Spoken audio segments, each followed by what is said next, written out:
किताब मुकद्दस में से सैमुएल की पहली किताब में से 6 बाब की तलावत। सो खुदावंद का संदूक 7 महीने तक फलस्तियों के मुल्क में रहा। तब फलस्तियों ने काहनों और नजूमियों को बुलाया और कहा कि हम खुदावंद के इस संदूक को क्या करें, हमको बताओ कि हम क्या साथ करके उसे उसकी जगह भेजें।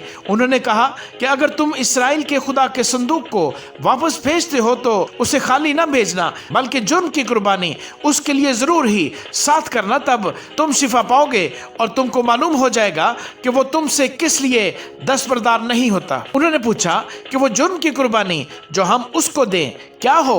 उन्होंने जवाब दिया कि फिलिस्ती सरदारों के शुमार के मुताबिक सोने की 5 गिल्टियां और सोने ही की 5 चूहियां, क्योंकि तुम सब और तुम्हारे सरदार दोनों एक ही आजार में मुब्तला हुए। सो तुम अपनी गिल्टियों की मूर्तें और उन चूहियों की मूर्तें जो मुल्क को खराब करती हैं बनाओ और इसराइल के खुदा की तमजीद करो। शायद यूं वो तुम पर से और तुम्हारे देवताओं पर से और तुम्हारे मुल्क पर से अपना हाथ हल्का कर ले।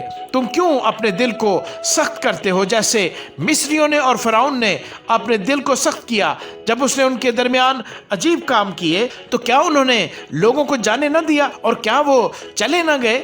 अब तुम एक नई गाड़ी बनाओ और 2 दूध वाली गायें जिनके जुआ न लगा हो लो और उन गायों को गाड़ी में जोतो और उनके बच्चों को घर लौटा लाओ और खुदावंद का संदूक लेकर उस गाड़ी पर रखो और सोने की चीजों को जिनको तुम जुर्म की कुर्बानी के तौर पर साथ करोगे एक संदूकचे में करके उसके पहलू में रख दो और उसे रवाना कर दो कि चला जाए। और देखते रहना कि अगर वो अपनी ही सरहद के रास्ते बैत शम्स को जाए तो उसी ने हम पर ये बलाए अजीम भेजी, और अगर नहीं तो हम जान लेंगे कि उसका हाथ हम पर नहीं चला, बल्कि ये हादसा जो हम पर हुआ इत्तफाकी था। सो उन लोगों ने ऐसा ही किया और 2 दूध वाली गायें लेकर उनको गाड़ी में जोता और उनके बच्चों को घर में बंद कर दिया और खुदावंद के संदूक और सोने की चूहियों और अपनी गिल्टियों की मूर्तों के संदूकचे को गाड़ी पर रख दिया। उन गायों ने बैत शम्स का सीधा रास्ता लिया। वो सड़क ही सड़क डकारती गई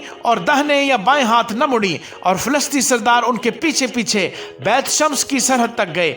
और बैत शम्स के लोग वादी में गेहूं की फसल काट रहे थे। उन्होंने जो आंखें उठाई तो संदूक को देखा और देखते ही खुश हो गए। और गाड़ी बैत शम्सी यीशु के खेत में आकर वहां खड़ी हो गई जहां एक बड़ा पत्थर था। सो उन्होंने गाड़ी की लकड़ियों को चीरा और गायों को सौख्तनी कुर्बानी के तौर पर खुदावंद के हजूर गुजराना।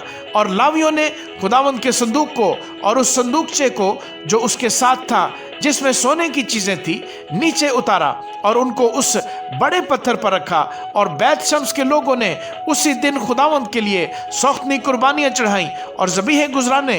जब उन 5 फलस्ती सरदारों ने ये देख लिया तो वो उसी दिन अकरून को लौट गए। सोने की गिल्टियां जो फलस्तियों ने जुर्म की कुर्बानी के तौर पर खुदावंद को गुजरानी वो ये हैं कि एक अशदूद की तरफ से, एक गजा की तरफ से, एक अस्कलून की तरफ से, एक जात की तरफ से और एक अकरून की तरफ से। और वो सोने की चूहियां फिलिस्तियों के उन 5 सरदारों के शहरों के शुमार के मुताबिक थीं जो फसीलदार शहरों और देहात के मालिक उस बड़े पत्थर तक थे जिस पर उन्होंने खुदावंद के संदूक को रखा था, जो आज के दिन तक बैत शम्सी यीशु के खेत में मौजूद है। और उसने बैत शम्स के लोगों को मारा इसलिए कि उन्होंने खुदावंद के संदूक के अंदर झांका था। सो उसने उनके 50,000 और 70 आदमी मार डाले। और वहां के लोगों ने मातम किया इसलिए कि खुदावंद ने उन लोगों को बड़ी मरी से मारा। सो बैत शम्स के लोग कहने लगे कि किसकी मजाल है कि इस खुदावंद खुदाए कद्दूस के आगे खड़ा हो और वो हमारे पास से किसकी तरफ जाए। और उन्होंने